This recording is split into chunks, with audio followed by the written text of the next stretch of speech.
Today's episode, I'm going to be speaking with amazing actor Hunter Emery from Orange is the New Black, and he is going to share some behind the scenes info that you can't get anywhere else. So tune in. Hey there, welcome to Be Unmessable with the podcast. I'm your host, Josselyne Herman-Saccio, and today my guest is a dear friend and also somebody who I used to manage his career. His name is Hunter Emery. He's a New York-based actor. He's a father and a husband. He's from Boulder, Colorado, and he has appeared in dozens of TV shows and films. He's best known for his role as Officer Rick Hopper in Orange is the New Black, but has a bunch of other projects happening. So I'm so happy he said yes to being on the podcast today. Please welcome my friend, Hunter Emery. Hey Joss, how are you? I'm great. I'm so happy to see your face. I was going to say your mug, but then your Mug face. fucking face. Yes. Thank Um, you so much for inviting me to be on. Absolutely. I adore you and have obviously followed and been involved in your career for a really long time. And I'm happy you said yes, but I'd love for you to tell people a little bit how you ended up doing what you're doing. I mean, you're from Colorado, now you're in New York. I mean, geez, that's a long way. That's like across the entire country. Yeah, I mean, I tried to get as far away as I could. Um, I got into acting as a whole on a dare in high school. I had a friend of mine. His name was Scott, and he was a couple years older than me. I think he was a senior when I was a sophomore, and he was always in the theater department and was like the lead of all the plays. And I adored him, really looked up to him. And we were hanging out after school one day, and he was like, "I think you'd be really good at the acting thing." And I was just like, I don't know about that, dude. Theater, like, come on, man. And I was wrestling and Yeah, I was going to say playing you were more baseball of at the the, time. yeah, Yeah. exactly. And he was just like, "Well, I don't think you got the guts." And I was just like, "Okay." Oh. And so I auditioned. We did a stage production of Good Will Hunting. That Wow. was like 65 some odd scenes and like 3 hours. It was ridiculous. But he played Will, and I played Ben Affleck's part, Chucky. And about a week into rehearsals, I told my wrestling coach, my baseball coach, that I was not participating the rest of the season, and I just dove right in, and that's where I lived for Amazing. the next 2 years in the theater department. Amazing. And then you ended up in New York, and that takes guts to move to New York for sure, to pursue that kind of career. And tell me how much of an overnight success, I mean, really tell the people listening, because obviously I know a little bit too much about your career, but Yeah. yeah, how much of an overnight success was it? I think when I graduated conservatory, I maybe booked one job in like my first 7 or 8 years, um, in trying to do it. And I had some issues that were kind of holding me back at the time, but uh, I think it took about 7 or 8 years until I booked my first recurring role on anything, and then and I had to go bald to do that too, which Well, was that's the price of also a hard transformation at the time, but changed my career. It definitely was a turning point for you for Yeah. sure. And I think it's important for people listening, especially if they're actors, to know that it does take that kind of time for most people. That is so not an unusual amount of time. Yeah, I assumed right after conservatory that I was just gonna waltz out there and the industry was going to tell me how amazing I was, and I was just gonna start working immediately, and that was not my experience at all. Yeah. Yeah. And what had you like oh, is the baby in there? Uh, Okay. my oldest son just came down to say hi. Hey, We're in the basement. Jude. No pun intended. um, but we can talk about that too, because, you're a father, you have two children, a beautiful family, and that obviously altered the way you handled your career as well. How did that influence what you would do, what you wouldn't do? You know, that part of it, it kind of changed over the years. I mean, when I first became a father, I was working on Orange is the New Black at the time. And that was pretty all encompassing for me at that time. But it took a few years of being a father before I really started thinking about what kind of roles I wanted to play and some of the things that I was going to say yes and no to. You know, particularly as I became a parent, I got really more averse to kind of violence, and I was just like, I don't really want to do this stuff as much. And I was doing a lot of like bad guy Yeah. henchman stuff with a gun at a time, which I don't really feel is my strong suit anyway. And so I started being more conscious about those auditions and also starting to feel that no was okay, that it was okay to pass on things, that it wasn't this like um, F you to casting or producers or something. It was people understood, and you don't have to say yes to everything, which took me a few years to understand, you know, and to Yeah. grow that confidence that like I'm still a viable professional It won't be and the can say last no. offer you ever get, Yeah, and yeah. that I is mean, a big thing for sometimes actors, assume I those. feel. It feels like it, but Yeah. it never is that way because casting doesn't take it personally. And even if you're not at the stage where you're doing recurring roles, you can say no. So for those of you watching or listening, no is okay. It is. I think Mm. that's an important thing to learn early on. And sometimes no gets you more work or more money. Where I've said no to something where I'm like, like it's got to be. I had established a day rate on something, and they wanted to come in much less, and I was like, no, thank you. And then they're like, okay, here's your day rate. I was like, Yeah, oh, that's. tough negotiation. You're such a tough negotiator.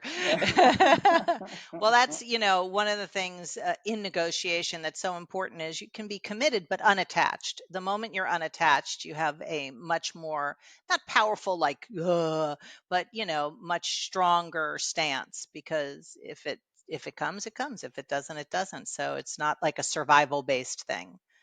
Yeah, and as I've gotten a little older and a little bit had a little bit better understanding myself and my career, not everything is life and death, and not every role is going to be the thing that makes and breaks my career.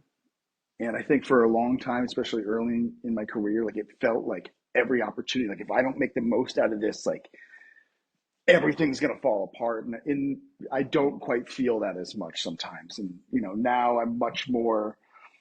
Um, I've heard a lot of great advice over the years about taking auditions. I think like Michael Keaton said it a lot, and Bryan Cranston, where it's just like an audition that's the job. Like, and you have to treat it as like I'm getting an acting job for 2 minutes, and to treat it as such. And then when it's done, you're done. You can move on, and it's not about whether or not I'm doing what I assume the director or casting wants from me, but more my interpretation of the character. If they like it, great. If not, like I'm just showing my work, and that's the job, not the end result. You know what I mean? It's the process of doing it.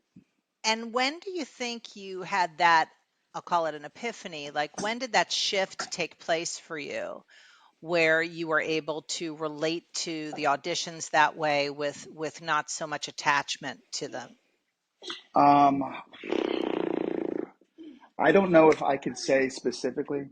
Can you not do that right now, Val? He Thank can you come so on if he wants.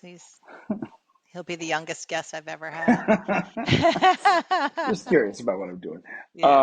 But when I don't know exactly, I don't think I can point to a moment where I made that shift. Wish I could, but I know like it's more recent than not. It's really more in the last like 3 or 4 years where I've I'm just started to wondering if it really had have a. anything to do with having kids. I'm just wondering if there was a correlation. If there isn't, there isn't. But I think it's more with my perception of myself as a professional. I think that's been the biggest growth in my career is like I'm good on set. I know what I'm doing. I'm reliable and I know how to show up and do the work. And I think the more that I've understood that, the less pressure I feel, the less nerves I feel, the more unmessable with I am because I have this, I'm like most actors with my own neuroses, and I think I'm not good enough. I'm never going to work. But like, I'm a lot better than I used to be at looking at the evidence and seeing what's true and what's not. Yeah, that's very good. Because I can definitely, future trip and get in my head and come up with all these reasons of why I'm no good or why I'm never going to work again or yada yada yada. But all the evidence points the other way. And I can Yeah. also deal with onset, like things not going well on set in a way that I couldn't early on in my career. And it's also freed me up to take more risks and stuff. I remember like my first jobs, I was so tight and didn't understand the concept of like giving the editor and the director options. Like I was so scared that I just held onto the text so hard. I found one way I was going to do it. Didn't matter what my scene partner was doing. Like I just am going to do the way that I rehearsed because I was so terrified. Mm, And now I'm a lot like I learned my lines and I know some brief things. I know who like I'm very clear about who I'm speaking to, who I am, and my intention in the scene, and then I let the rest rip. And I just am so much more free because I think it gives everybody more options. There's room for discovery. I can see what's happening on the day and adjust what's going on. And it's taken me a few years of building confidence and to achieve any of that. And most of that was me having to realize like people were validating what I was doing, not like criticizing. You know what I yeah. mean? Yeah. And it's been a road for that, but I feel like a professional. It's so This great. is like the only thing I've ever felt like I'm a pro in. Well, you Like are, that's for I'm a sure. grown up. I don't You're at the I grown-up don't feel table that in now. anything else in my life besides that. Yeah. That's hysterical. And one question I always ask people, given the show is called Being Unmessable With, and it's not about being tough. That's not what I mean by unmessable with. I mean being able to shift from reaction to creation, to not get Mm. stuck in that survival mode and reacting to whatever is coming at you, but be able to stand in your vision and really lead from there, act from there, fulfill on your dreams, your vision, what you really want in life. So is there a situation in your life you can recall that was really tough, like such difficult circumstances that you almost didn't come out of it and it would have maybe taken you out, but you ended up transcending it and emerging what I call unmessable with? I can think of a career one off the top of my head that maybe the stakes aren't as high, but everything else in there like fits that to a T. And I've told people the story, so I don't think Rebecca will mind. But Rebecca Cutter, who is the creator and executive producer of the show called Hightown that I did for a few seasons, um, on my first of all, when I got that audition, I read it and I was like, oh, I booked this. Like that's I don't like it's the audition's a formality. Like I got this guy. I knew who he was instantly in reading the page, and I knew exactly where he lived in my body, what his voice was, how he like it just instantly. It was just one of those magical auditions where I was just like, I get this, and had a great audition, had a great callback, got the job, and my first day on set, I'm loaded. I'm really excited. I have all this like juice and how I want to like live in this guy. And we do this one scene where I had like one line in it, and actually I improv the line because I was getting the situation. I was like, wouldn't it be good if I did this? And they were like, yes, yes. Like I'm like, all right, I already know how he thinks, and I can improv with him. Like this is amazing. And then my next scene was a lot more dialogue heavy, and the character had like a Boston accent, right? And I have a lot of family from that region, and I kind of based the character off on my uncles. Um, so I felt really good about my accent work. And so we go through a take of the scene, and I'm like, oh yeah, that went pretty well. And then Rebecca comes from behind Video Village, and she kind of runs up to me, and she's like, hey, I'm sorry, I hate to do this in front of everybody, but where are you from? And I was like, like me, like originally? And she's like, yeah. I was like, oh, I was born in Colorado. And then she's like, well, then just talk like that. Okay, just talk like that. Sorry, everybody. And then she went back, and I was just like, I have two options. I can completely fall apart and be unmade and just like be completely devastated, or I can kind of just bite my lip and make the adjustment and go forward. I did that. We got through the scenes, and I was just like, okay, I'm going home. Couldn't wait to get home. And I went home, and I was really upset, and I was just like really defeated, and I felt all of those things were like, oh, I don't know what I'm doing clearly, and I'm bad at this, and people don't like me, and they don't like my work, and then I had just come off of 3 years on Orange is the New Black, and I thought about that, and I thought about all the people that empowered me along the way. That I was supposed to do 3 episodes of that show, and I ended up doing like almost 30, and all of the evidence of that showed me that like I bring value, and what I'm doing and my choices matter, and and this is my career, and I made the decision that night. I was like, I'm doing the character the way I want to do the character, and if they needed a different way, they have to hire a different actor. And I just made that choice with myself, and I was just like, this is how I view it. This is how the character lives with me, and I was totally fine losing the job. I was like, if they have to fire me, it's totally okay. This is my integrity, and I just have to honor this, right? And I went back to set like a few days later, and there was a scene that they were like, one of the lines was making fun of my accent, and Rebecca, the creator, wasn't there that day. And so I was just like, oh, and I had asked, like, do we want to make a change here? No one wanted to make a decision. They were like, why don't you just do the accent every other take? And I was just like, what am I doing?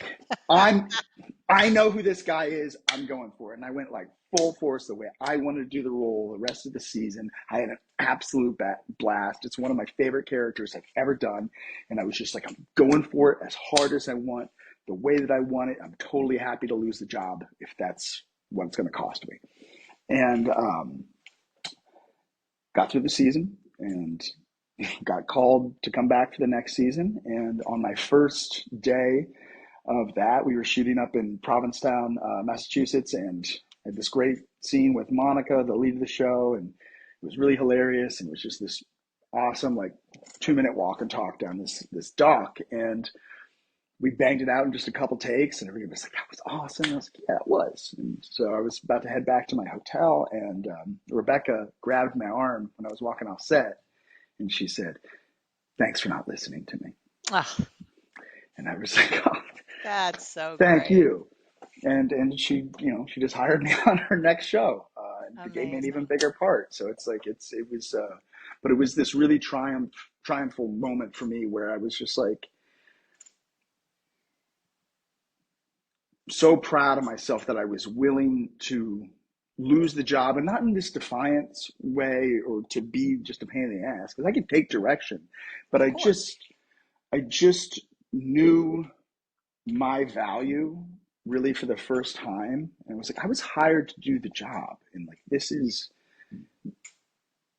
my art, right? Sometimes I kind of get weird about like feeling like an artist, because I'm like, this is just too much fun. It can't be art.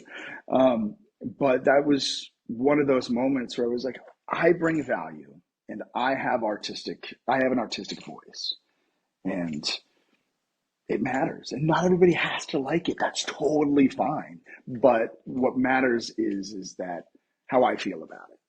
And man, I'm so much better about that now. And I am willing to fight for my character's point of view. I'm willing to take risks on auditions. I'm willing to not get jobs. I'm willing to, you know, have conversations with the creators that I'm working with to be like, this is my point of view and this is why it matters. I can hear things, I'm not just like me, but it was really the first time where I like put my flag in the ground and say like, this is my career and I'm taking some ownership of it. I And it love was it. just a really triumphal moment for me. Yeah, it's a state shift. That is Yeah. definitely a state change in terms of your mindset. I love it. I love Yeah. it. So, Huge. so let's talk a little bit about your sobriety, which, Hmm. is a big part of your life, and talk a little, how long have you been sober now? It's a long time already now. Over 8 years now. Over Incredible, eight right? years. Pretty fast. To But me, as you know, my husband is, 30 some odd years sober. And to me, sobriety is one of the most powerful arenas to develop the muscle of your word. mm, Like that's what I mean by being unmessable with, is that your word is unmessable with, that you're not your mm, feelings, you're not your cravings, you're not your reactions, you're not your moods, you're not your fears, you're not your circumstances, but that who you are constituted as is your word. And I'm so moved all the time by anybody who has the wherewithal to get and stay sober. Talk about a little bit about what's that taken in an industry that is riddled with substance. hmm. And as a bartender, when you used to Yeah. bartend, and being sober, it's like being in a barbershop. Eventually, you're going to get a haircut, but you Sure, didn't sure. because you have no hair. So that worked out perfect. Okay. Yeah. So talk a little bit about that journey, which I think is, pretty critical in your life. Yeah, it was huge for me. I, I like you talking about your word with that because there is a shift in accountability for me in my sobriety, and the first part of that was the accountability of realizing I had a problem. Like, I wouldn't say like I don't preach sobriety to people that don't need it. If you can have a glass of wine, like good for you. Like that sounds great. I wish I could. I can't. You know, um, uh, I have a glass of wine and then I'll have one drink and then it's shots and then then I'm gonna call the guy and be up till 5 in the morning and it's just like that's just how I roll. So if that doesn't happen for you, like good, it's awesome. I'm rooting for you. But for me in my career, I couldn't show up in the way that honored my ability and my talent and what I wanted to do. It was clearly an impediment for me. It was not only my career but my personal life. Like I destroyed a lot of friendships. I ruined career opportunities. I had, been not great to some partners I was with. Like it just was held me back, and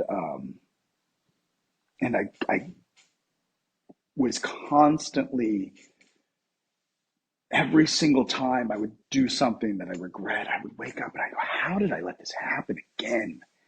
Like, and I'm not doing this and I'm not gonna, like, I'll never drink again. And then, 45 minutes later, well, I'll have beer now and then. But like, and then, I need a glass of wine with dinner, colored wine, and then, margarita on a pour. And then, I just, 2 hours later, I've completely backtracked from everything that I had said um, and then I would do something that I totally regret, or one thing I remember doing early on before we started working together is I remember I booked a under five on one of the soaps. I think it was All My Children, and I got the call on Friday, like you got the job, be on set Monday at 6 a.m. I was like, hell yeah.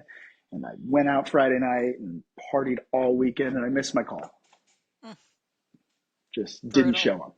And it was one of the first jobs I'd ever booked, and I was shocked. I I was was going to say, shocked. I don't remember that, but that was before you and Yeah, I started that was working before you and together. me. But I definitely missed some appointments when we were together, where Mm. I like or didn't prepare. I definitely did things that held me back. And so I don't know, when I got to the point where I realized like I needed to make a change, um, for me, I started using 12-step program, and that was helpful for me. Um, Not that I'd preach or advocate it, do what just works for you, but that's what I did. And, initially I was counting days when I booked Orange, Yeah. which, so I was under 90 days of sobriety and doing the biggest opportunity I had ever had.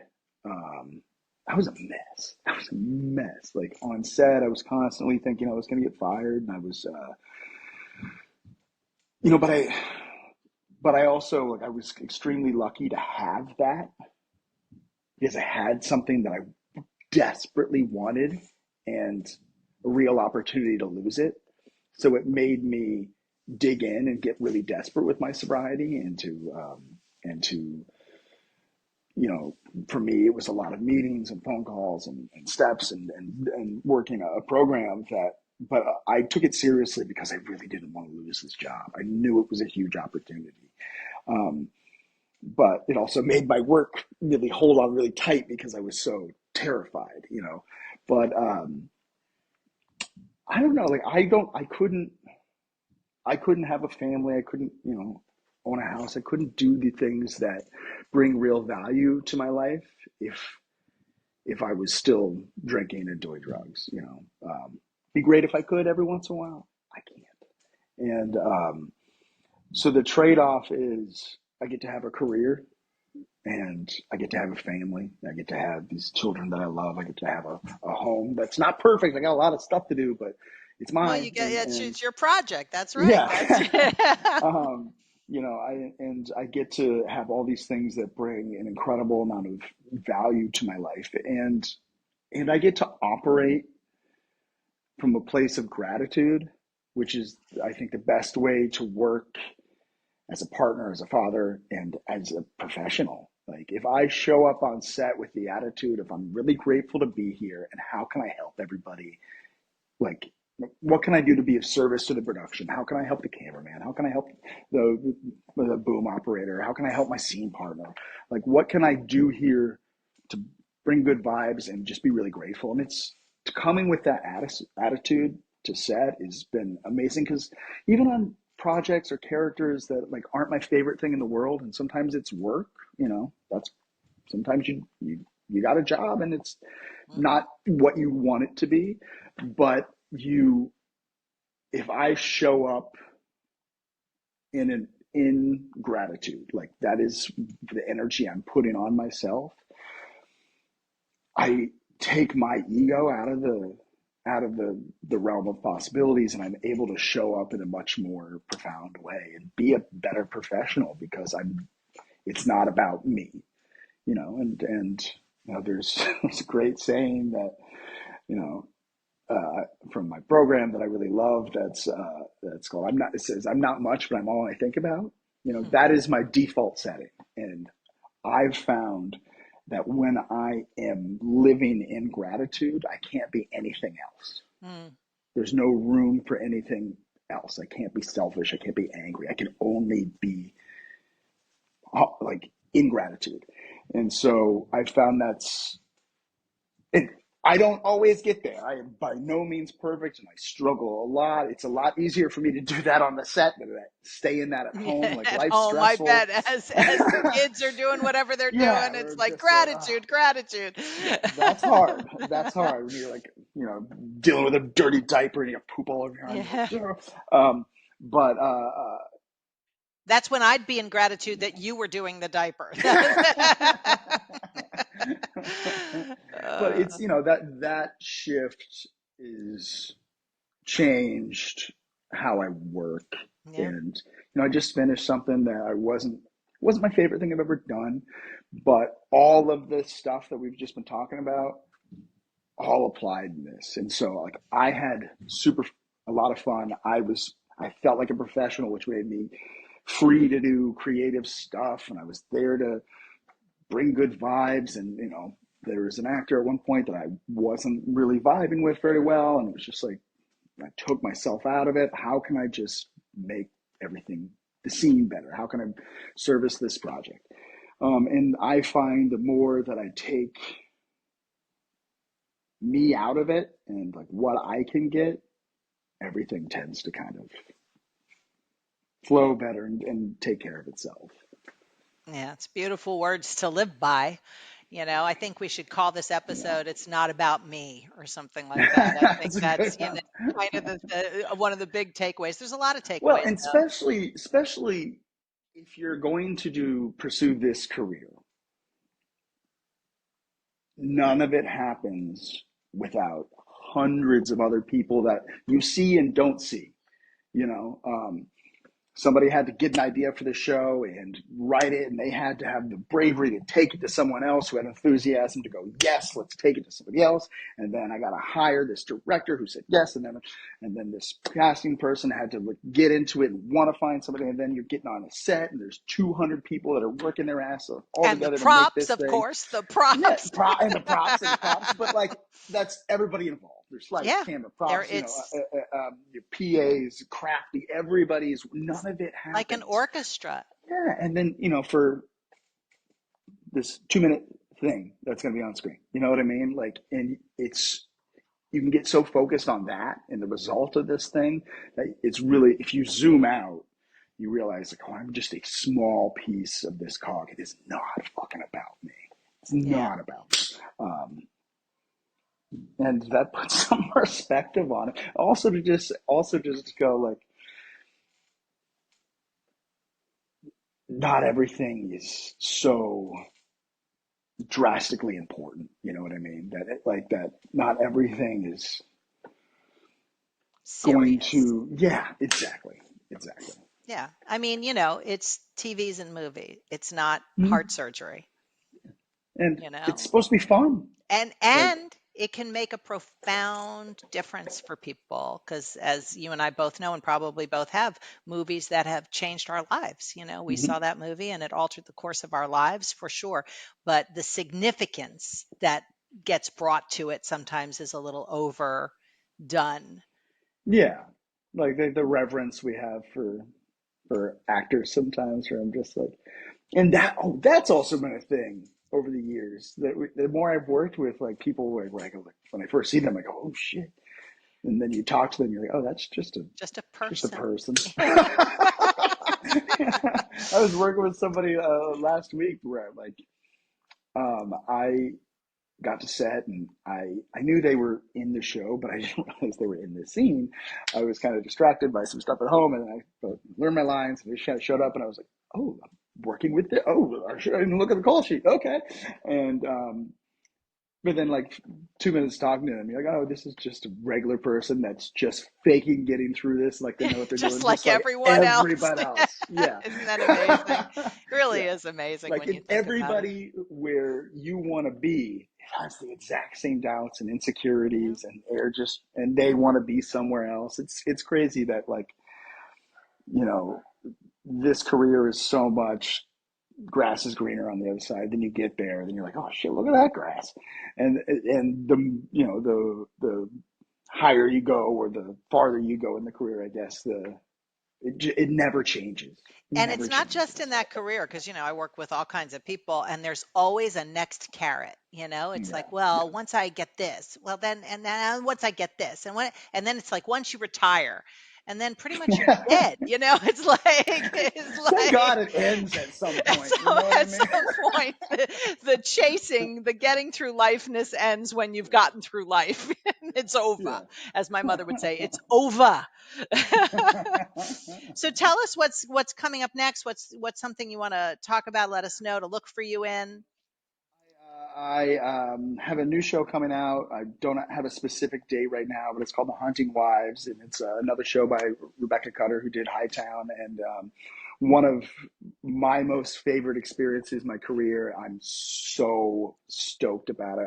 I saw the pilot, and I'm so excited. I think it's going to be a blast. I'm really hoping we get an opportunity to go do a second season because it was just so much fun. But that's going to be on Stars, called The Hunting Wives, starring Brittany Excellent. Snow, and it's going to be awesome. Excellent. Well, we will look for it. It should be coming out right around the time this episode airs, so we'll keep an Perfect. eye out for sure. And again, just thank you so much for saying yes and for, being such an amazing human being. I mean, I Thank you love for your helping me start my career and inviting me to do this, and being such a wonderful friend of 10 years. Yeah, 10 years Yeah, we've been yeah, together, so to speak, yeah. but I just appreciate our relationship so much, Me far too. beyond the career, but I just Yeah, appreciate you and your family and I love you so much. I love you too. Thank you so much. I really appreciate it. Thanks you for again for having me, inviting me to do Absolutely. this. Yeah. And for those of you listening or watching, if you got value out of this episode, please share it with someone who you think would get value out of it and rate and review it, but most of all, share it. And we'll see you on the next episode of Be Unmessable with the podcast. Thank you so much for tuning in to this episode of Be Unmessable with the podcast.